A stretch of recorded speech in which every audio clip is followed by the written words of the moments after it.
Hello, today we're going to be looking at some of the Mesopotamian literature, the Babylonian creation, which is in your book beginning page 29, um, and also a reading I gave you on Canvas, the Code of Hammurabi. First thing I want to clarify is you notice that the reading from the Babylonian creation is broken up into tablets, tablet 1, etc. The Mesopotamians, what is today Iraq, wrote on wet clay with a stick uh, with a triangle on each end, different size, different shaped triangles. And they pressed that into the wet clay to form their characters. And then, if they wanted to keep what they had written, they baked it. These are a couple of replicas my daughter got for me. My oldest daughter is a professor now at the University of Texas, Arlington. She got these replicas in the British Museum in London. You can kind of see the writing on it. It's called cuneiform. The introduction in volume A of your textbook talks about ancient forms of writing. You might want to read those. There might be test questions on the reading quiz about it. Hint, hint.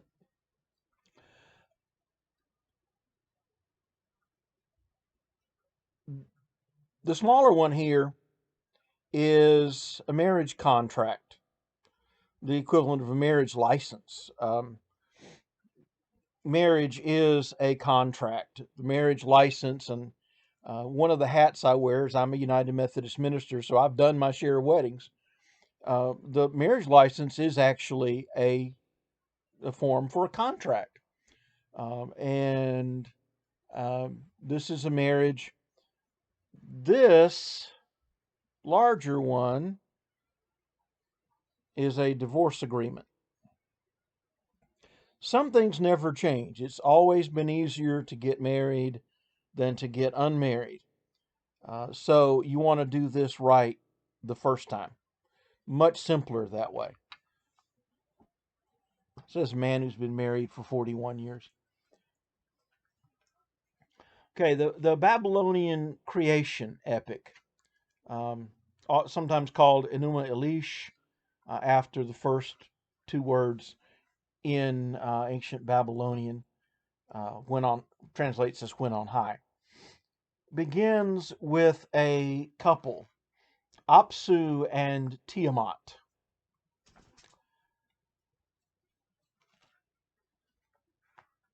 Apsu is their progenitor, meaning father. Okay, so Apsu is male. He represents fresh water. Tiamat, she who bore them all, is salt water, the ocean. And in the ancient Near East, um, the ocean is the symbol of chaos. Not only in Mesopotamian literature, but in the Egyptian creation stories that we looked at um, last week, and in the Hebrew creation stories that we'll look at next week. Well, they mingled their waters together. Now, I will let you figure out what that refers to, but it results in the birth of a younger generation of gods and goddesses. Now, unfortunately, your textbook leaves out the most important part of the story, which follows after that. And so I gave it to you in a one-page document on Canvas as a supplement, in which it talks about how discord broke out among the gods. Now, those of you who have children know that they tend to fight with each other. Um, if you have siblings, think about how you acted with each other. And they're fighting. Even before they're born, they're fighting in Tiamat's womb. And they are noisy. And Apsu has just had all he can take. Okay. Those of you who have children know that if the baby doesn't sleep, nobody sleeps. And so he decides to kill them. Now, I like to say there are two kinds of people in this world: those who've thought about killing their kids and those that never had any. The difference is most of us aren't really going to do it, though the idea does cross your mind. And there are times as a parent when you want them to think that if they push you a little too far, you just might.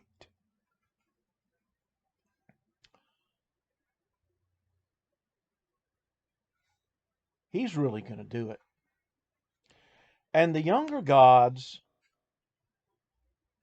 the italic section is where I've summarized a long piece in order to shorten the reading for you. The younger gods, on the theory, do unto others before they do unto you, uh, kill Apsu. And this makes Tiamat furious. She takes another god, Kingu, um, as her consort, her dude, and she comes after the younger gods who are terrified.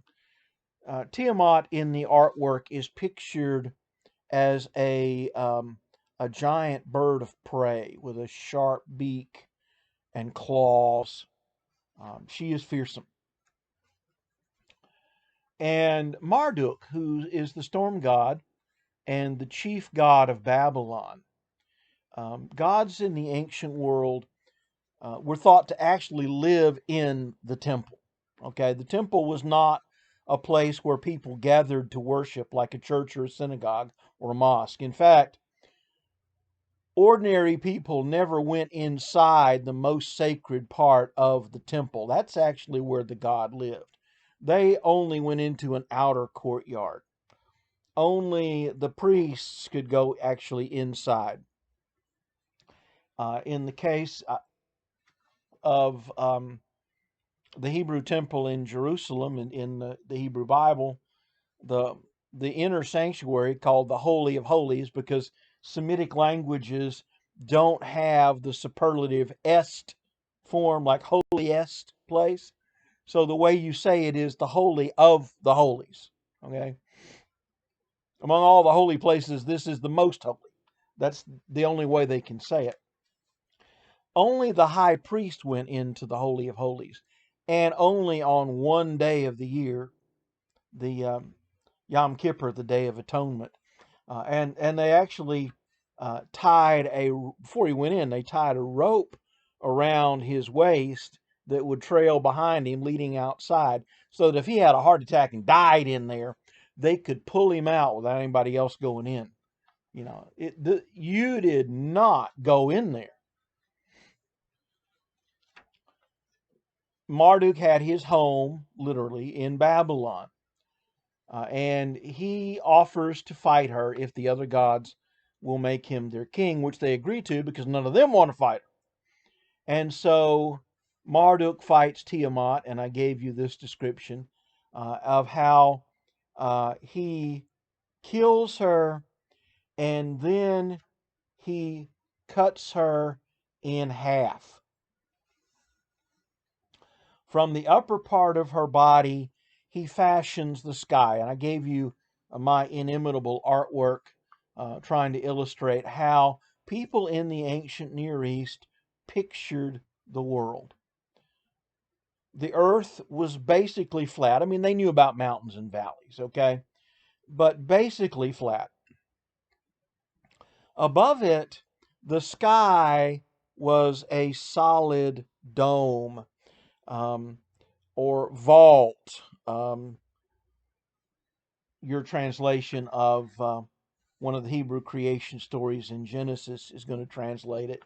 The King James Version uses firmament. And that nice word, nice, although it's old fashioned, it nicely captures the idea. They thought of this as like a solid dome, like the roof of the Superdome. And the sun and the moon and the stars were attached to that dome. Well, in the Babylonian creation story, that solid dome of a sky is created from the upper half of Tiamat's body, and the sun and the moon and the stars are attached to it, and Marduk assigns them their places. Now, they thought of there being water above the sky. Now, why would you think there's water above this solid dome of a sky? Well, every now and then some of it slips through as rain, and there are rumors that by the time you see this, we may have had a little bit of snow even. Um, we'll see. So that's where that idea comes from. Now, beneath the earth, they thought there was water. Now, why would you think there's water underneath the earth? Well, if you go to the seashore, to a river or lake, you kind of walk down into the water, right? You dig into the ground, you hit water. Okay, they got a lot of their water from wells dug into the ground. You hit water down there, so they thought there's water underneath the earth. Now, everybody knows that rock doesn't float. So they pictured the earth as being supported by columns underneath. And one of the great mysteries is what's on underneath those columns. What are they sitting on? You'll see that question raised when we get to the book of Job. Okay. From the lower half of Tiamat's body, Marduk fashions the earth. So that heaven and earth are made out of the same thing.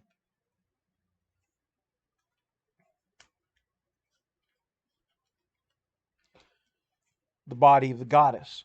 So there's a close connection between heaven and earth. And you get an echo of that as well, page 30, the excerpt from tablet 5, where Marduk creates Babylon as an earthly, terrestrial means earthly, counterpart to the home of the gods in heaven. Okay? Everything that is in heaven needs an equivalent on earth. Heaven and earth are closely tied together.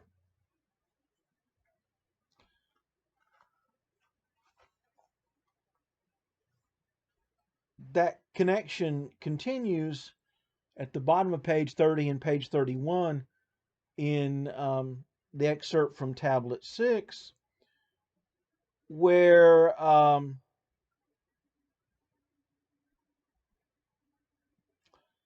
the victorious gods kill Kingu, the leader, Tiamat's second husband and the leader of the war against Marduk and his associates, and he is put to death.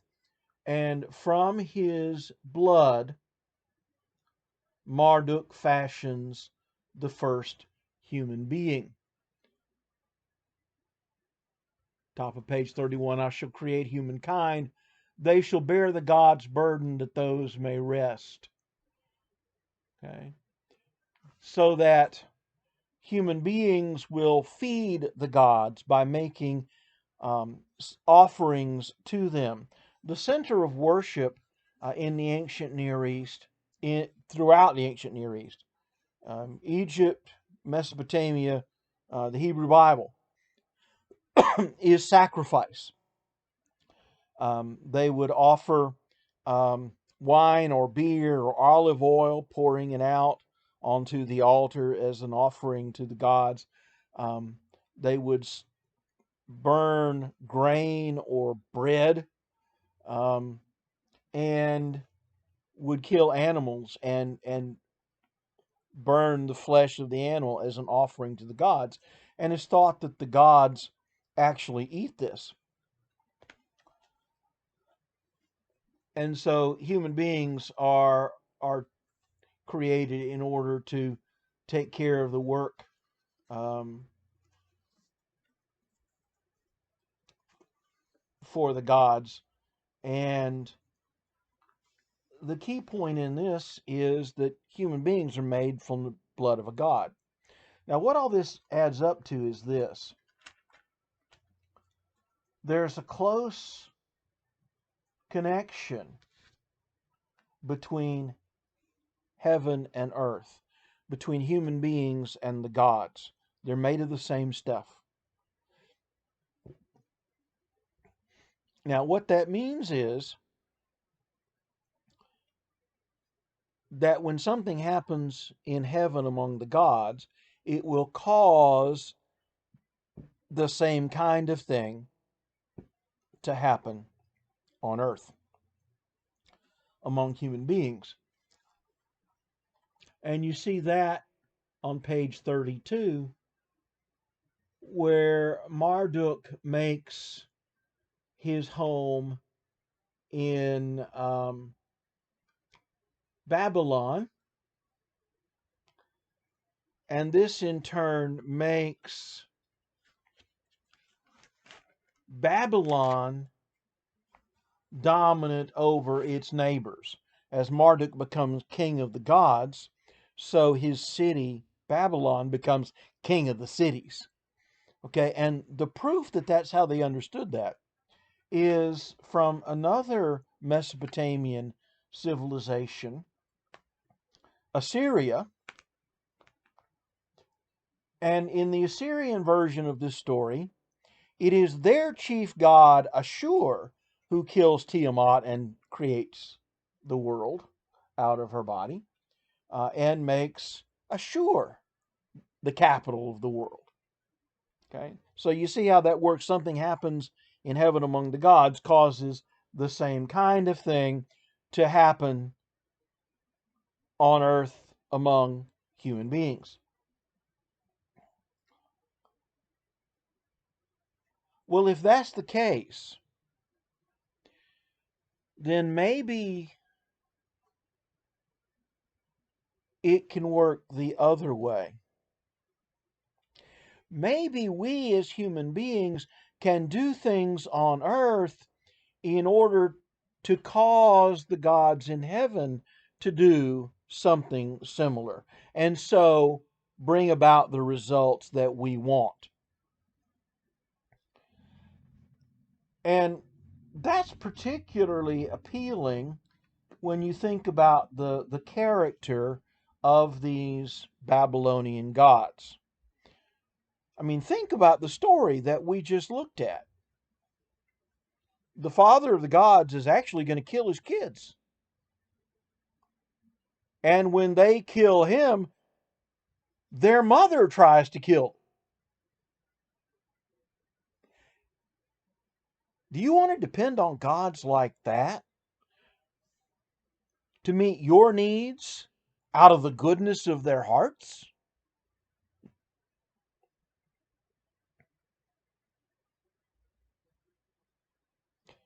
Maybe not.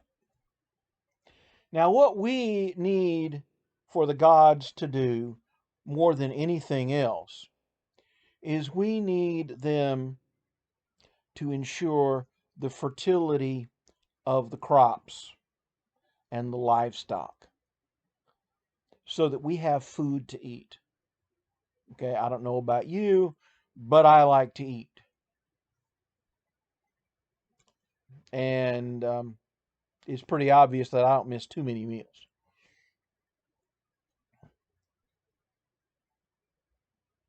Well, the goddess in charge of fertility was called Ishtar.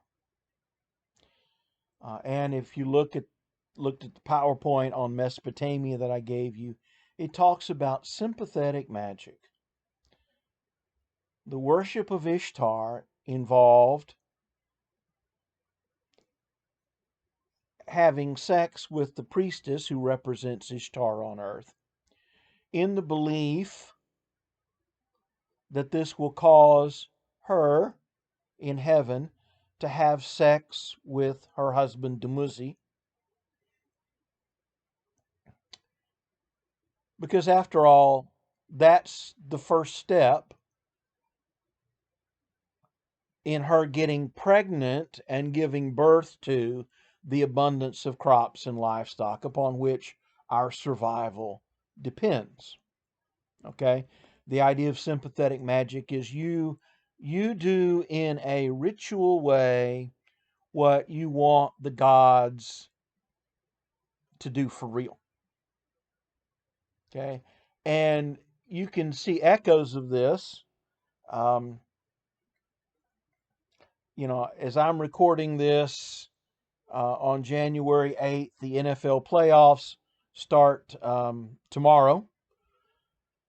And if you've ever watched a football game that comes down to an attempted field goal at the end, and the kicker kicks the ball, and if it's good, his team wins. If he misses, his team loses. Watch the body language.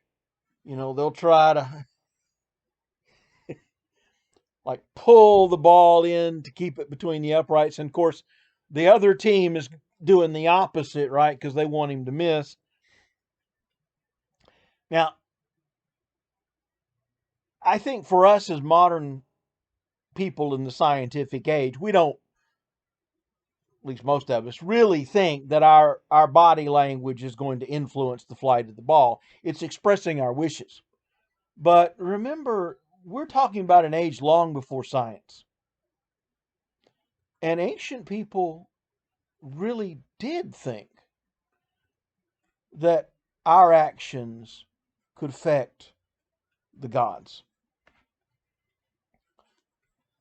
You see another of it in at least the popular image of voodoo, which is a Caribbean religion that's a blend of West African and French Catholic um, beliefs and practices. The popular image of that you encounter in the movies, is if you want to harm somebody, you make a little doll that represents them, and you get something from them to connect your doll to the actual person, and then you dangle it over a fire, you stick pins in it or something, and that's supposed to cause something bad to happen to this person. Now, I don't know if that's really what voodoo's about. I've never really studied it. But that's the popular image. And that image, at least, is rooted in sympathetic magic. You do something to the doll in the belief that that's going to affect the actual person that doll represents. And that was an essential part of Babylonian religion. Now, before you decide you all want to run away and become ancient Babylonians, this religion is dead. It's no longer practiced. No one believes in these gods anymore. But in the ancient world, this was very, very real. Part of the purpose of this course is to get you to see some of the ways in which people's way of understanding the world has changed and is different in different times and different places. And by the way, I think that's important for you as people. Um, I think whatever you wind up doing, and I'm not trying to teach you how to do something that you're going to do in your career in this course, unless you want to teach world lit. But the purpose of this course is to expose you to different ways of thinking. Because if you can, for a moment, set aside your beliefs and try to understand someone else's, that gives you, first of all, an edge in whatever your career is. Because after all, do you really think you're going to spend your whole career dealing only with people who come from the same background that you do? If you think that, you've been smoking something illegal. Okay? It is not true. But I also think it'll make you a better person. You won't be like Donald Trump, who thinks that his way of thinking is the only way that there is to think. Because that's just not true. Different communities have different beliefs, different values. Always have, always will. Now, the second thing I want us to deal with today is a reading I gave you from on Canvas from the Code of Hammurabi. This is one of the world's earliest written law codes. And I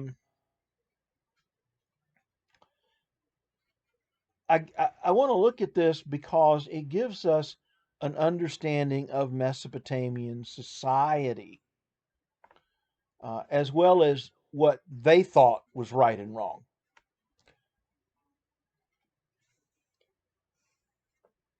And when we get to the Hebrew Bible, I'll give you some of the Hebrew laws, which you will see in some ways are similar to the Code of Hammurabi and in some ways different.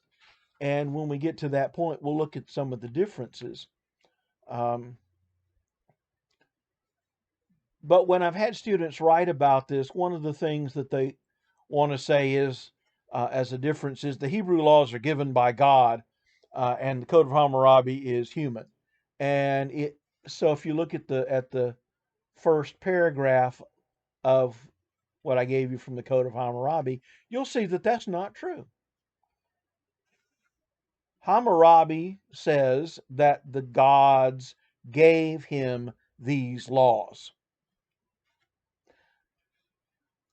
Now, I want to point out to you that while you may not believe in Anu and Bel and Shamash, okay, that's irrelevant. Okay, they did. So they believed, whether you believe it or not, they believed that these laws were in fact given them by their gods. Okay, so that is not a difference. The fact that you believe, if you do, that the laws in the Old Testament were given by God, that is a judgment of faith, not of fact. And I don't know how to tell you this nicely, so I'm just going to say it. You're not the center of the world. Okay? That's the other side to people have different beliefs and values. Not everybody shares your beliefs. Whatever your beliefs may be, not everybody shares them. And I would point out you have no right to impose your belief on other people. Okay? You know, so we've got to take it seriously that these people believed that these laws were given by their gods. Now, you may notice in clause 8, and I'm not going to look through every one of them, but in clause 8 deals with theft, which, property crimes happen in every society, right? If you steal,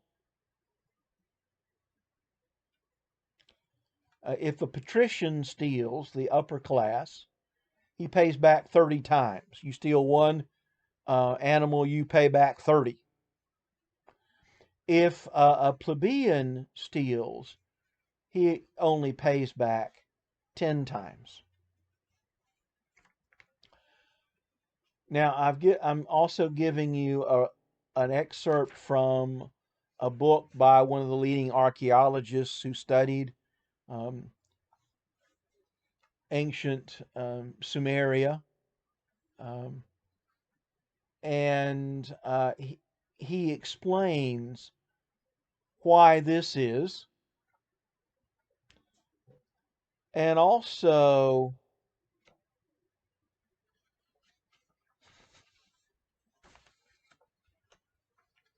why um,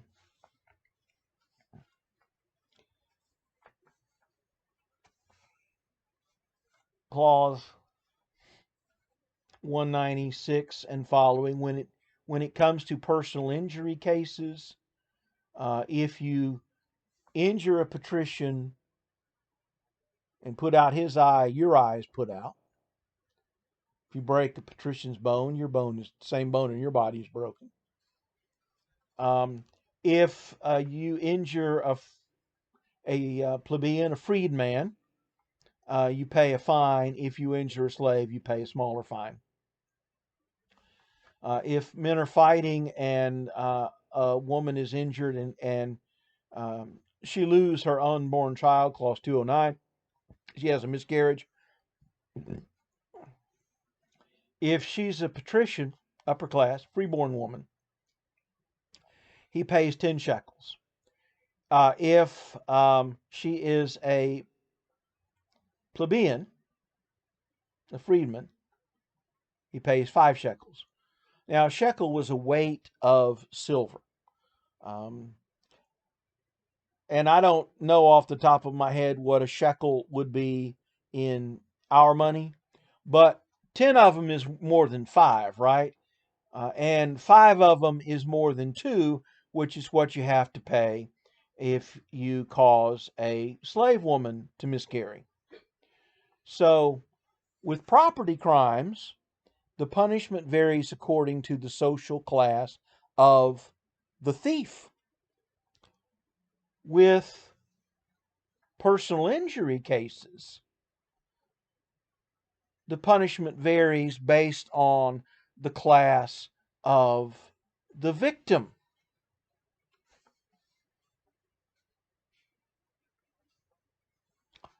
And I'm going to let you read the assignment to understand why that is. But I want to also think about clause 210. If the woman dies, if you not only cause a miscarriage, but you injure the woman so that she herself dies, the punishment is that your daughter is put to death.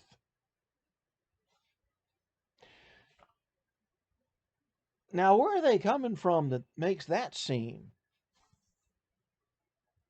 right and fair? Because the fact that it's in their law code suggests that they do think that that is right and fair.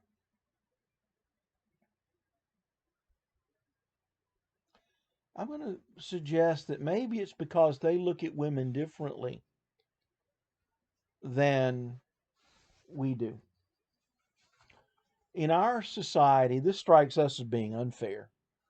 If I kill somebody, my daughter's put to death. No, if anybody ought to face capital punishment, it would be me, right? We think of women as people in their own right. In ethics, the phrase is free moral agent. They don't. To them, woman is a kind of property.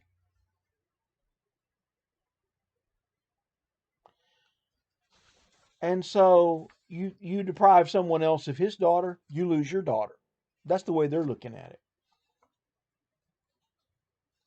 One other thing that I want to explain, and that is like clause 178, 179, a devoted woman or a temple prostitute, also called a sister of God. Um, these are the priestesses, the people that you would have sex with in order to get Ishtar to have sex with her husband in heaven. And so um, I want to point out that that was actually a respected occupation for a woman. And by the way, it would not prevent her from marrying. Her temple service was not considered adultery.